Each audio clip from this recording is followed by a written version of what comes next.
Om.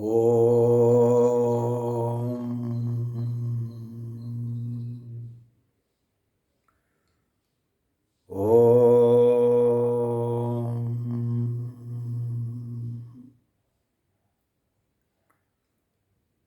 Om.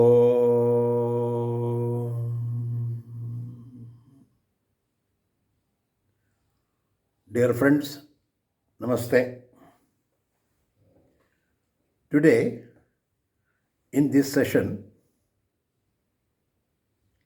I am going to share part 1 of the series which I am going to make with the title Spiritual Tidbits for a better and joyous life or a balanced life.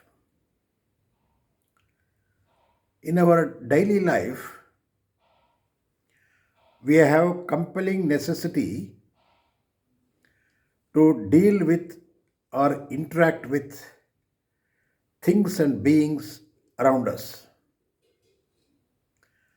While doing this, we face wide variety of situations or the circumstances, and some are sticky, some are joyous, some are funny, some are delightful, and yet others dreadful. Same situation may mean different to different people. Not only that, the same situation may mean and may look different for the same person at different points of time. This is the peculiarity we find in our life. Now, what is the reason? Just like the external world, there is also an inner world. There is also an internal world. How is this inner world created? By what means? What is its substance? In fact, this internal world is surprisingly created by not any other outside element, but by our own mind. Our knowledge, our likes and dislikes, our previous experience, etc., play a part in determining the type of the world which is created within, and consequently the type of reaction or the feeling or understanding within for every circumstance we face in the external world. Just like the weather conditions, that is, hot, cold, humid, bright, dull, misty, dusty, highly polluted, suffocating, and so on, as we find outside, same way we find the climate within. Dr. D.V. Gundappa, a giant thinker and a master in understanding the man and his peculiarities, so beautifully describes in one of his works called Marana Muni and Kagga, which runs, Hora jagadul ento, nin ola jagadulum antu, irulu hagalugaluntu, shashi ravigaluntu, kurudu kattaleyuntu, mogilu sidilugaluntu, arunodayam untu Muralamunia. So the English translation goes like this. As in the outer world, you will find the inner world, the sun and the moon, day and night, thunder and lightning, blinding darkness. These different elements create their own respective effects and consequences. Therefore, sometimes our vision is clear and sometimes the vision is blurred. Sometimes the mind is in a turbulent, chaotic, fearful state. Sometimes it becomes calm, fresh, then dawn of a charming state. Thus, you will find mood swings in every alternate moment of our life. I see what I am is an old adage which we have heard many times. As is the mind, so is the man. There is another adage we have heard a number of times. Our perception of the world around depends upon the condition of climate within. If the mind is unclean, our judgment of the world will be faulty, will be incorrect, or will be unclear. If the mind is clean, if the mind is clear, calm, free from prejudices, prior judgments, we will see the world as it is without our colored vision or without any distortion whatsoever, and accept it without any fierce reaction or passionate attraction. A look at our current position with regard to civilization, we observe scientific discoveries and technological innovations have blessed mankind in innumerable ways to make man's life to look better at the physical level. Man enjoys many comforts from these discoveries. Man can freely move like a master at amazing speed on land, water, and also in air.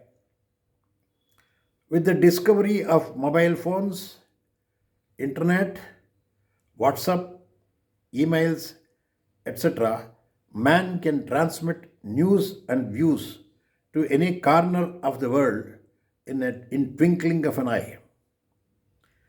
The drones, the night cameras, the sophisticated video makers have been able to capture, and show us even the subtlest aspects of nature, which were usually unreachable till recently. Medicines are available to cure or eradicate some of the dreadful diseases, contagious diseases, which were so far not curable.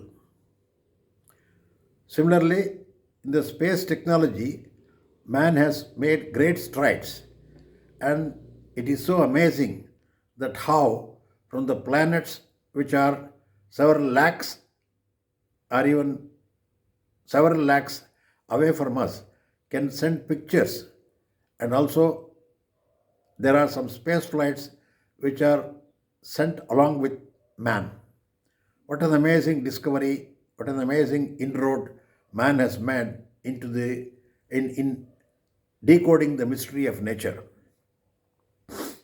With all this, modern gadgets appear to counter the ill effects of extremities of nature, making man to be more in comfort zone at the physical level. Physical nature appears to be almost in the grip of man. Man can undoubtedly can boast of having created a new world order with epoch-making discoveries, and thereby releasing man from the shackles or the drudgeries in day-to-day life. Even luxury goods are brought within the reach of lower middle class people. While all the glories of modern world are true, let us look at the quality of the inner world of man. My Guru Swami Chinmayananda quotes so beautifully, and I am almost repeating what he has said in a book. Gurudev tells, deep within man, he has become more barbarous. He has become unconsciously cruel, selfish, and arrogant. He often behaves sadistically and hysterically. He is vulgar in his thoughts, low in his values, and shattered all around in his individual capacity to tackle the personal life and its problems.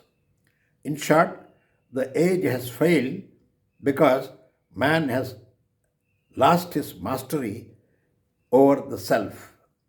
In his preoccupation with conquering nature and subduing her to serve him as a slave, he has ignored his own inward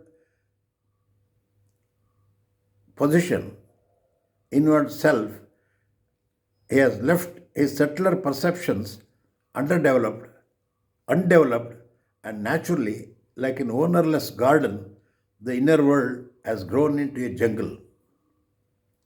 Unless we master our inward life, the outer schemes of life, however efficient and perfect in setup, cannot but bring sorrow and unhappiness for the individual. Thus, in spite of plenty and prosperity, education and scholarship, our mastery and kingship over the outer world, man appears to be wailing with dissatisfaction, discontentment within. So, what to do? What is the solution? Let us turn our attention to the scriptures of the world, Upanishads of Hindus, Bible of the Christians, Quran of the Muslims, Dhammapada of the Buddhists. These scriptures run the golden threads of knowledge, harmonized with truth, and redeemed from the present pitiable state to the divine heritage of his own self mastery and inward goodness. Spiritual masters have hammered one and the same prophetic declaration to the mankind. An individual has mastered himself is a master of the external world. It is said one who has conquered others may be termed strong, but one who has conquered himself is mighty. Sufferings of the present age, as if observed closely, reveals each individual or member has become a bond slave of his crude passions. He is unable to exercise control over his desires or his passion, and not only that, he has become a bond slave of his passion. He is not equipped to face the external challenges. He finds no strong foothold for his personality. Therefore, like a dry leaf in the summer breeze on a vast meadow, he becomes a victim of every passing breeze and gets tossed hither and thither aimlessly. Self mastery gives man freedom from slavery to circumstances and can enjoy peace and tranquility gurgling from deep within himself. Through self mastery, he gets he becomes at once relaxed in his iron chains of bleeding sorrows and escape from cellars of his egocentric ugliness. Technique of self mastery, expounded in all great textbooks of true living, advise us not to escape from life but to maintain an intelligent relationship, an intelligent way of living according to circumstances in life, and use diligently and profitably all the inner and outer situations in life. If religion has to bless us joy, it has to be practiced not only in the temples or prayer halls, but also in the marketplace, in home, and in all walks of life. Varied experiences we gain while transacting with the world is not through our body, but mind and intellect that is the mental makeup of each one of us. It is through our mind and intellect we perceive and judge the outside world and react. Thus, when the imperfections of our mind and intellect are removed, the imperfections in our experience of the world outside can be improved drastically. Therefore, only if our mind and intellect is better disciplined to behave better when circumstances are faced. Thus, technique of self-improvement involves in disciplining and strengthening or cleaning our psychological and intellectual entities in us. With this, let me conclude this part of that. Let me elaborate this concept of how to discipline and how to churn the inner dimension of each one of us. We will see in the next session. Hari Om.